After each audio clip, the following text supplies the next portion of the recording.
Okay, so first I have this bowl that all I've put in here, my cute little Pioneer Woman bowl. All I've put in here is just one box of the spice cake from Duncan Hines. I have used this before with the chocolate Duncan Hines cake and it was just as good. But this time being pumpkin, I thought that pumpkin and the spice cake would go nice together. So it doesn't really matter. I know when I first ever used this recipe, people said that you needed to use puree and not the pie filling, but I've used the pie filling before and that's the one that I prefer. So this is 100% pure pumpkin pie filling. It'll say up here for 1 9-inch pie, and this is just a 15-ounce can. Okay, so we're going to take this off, and all you got to do is just put the whole can into here.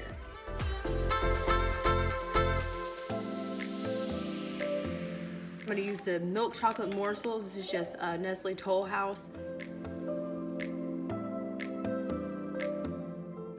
Okay, so I have my box of spice cake, my pumpkin pie filling. I have about 3 to 4 tablespoons of chocolate chips, and then I have, this is 2 tablespoons of a stick of butter. So now I'm going to mix it all up. Let's get this bottle out of the way. Just make sure that you do mix it up as best as you can. This batter is going to be very, very thick. You will know what I'm talking about, and you can even see in the video. But you just want to make sure you can get every bit that you can just thoroughly mixed all together. And y'all don't judge me. I said that we were going to be festive. Oh, I did not say it was going to be Halloween or Thanksgiving, because I only have this Christmas spatula, and Eva took my Christmas muffin cup somewhere. All right, Christmas muffin cups, here we go.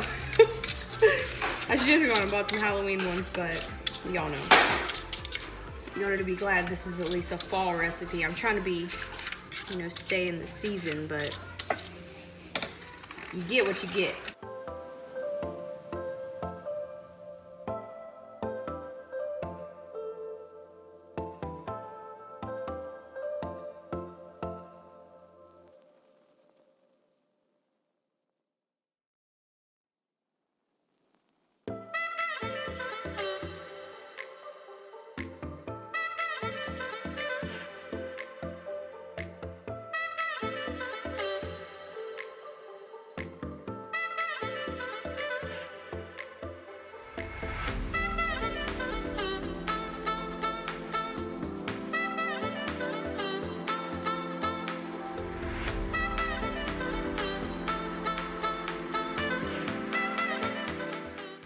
Whatever cake mix you decide to use, just use the cooking directions on the back of that for cupcakes.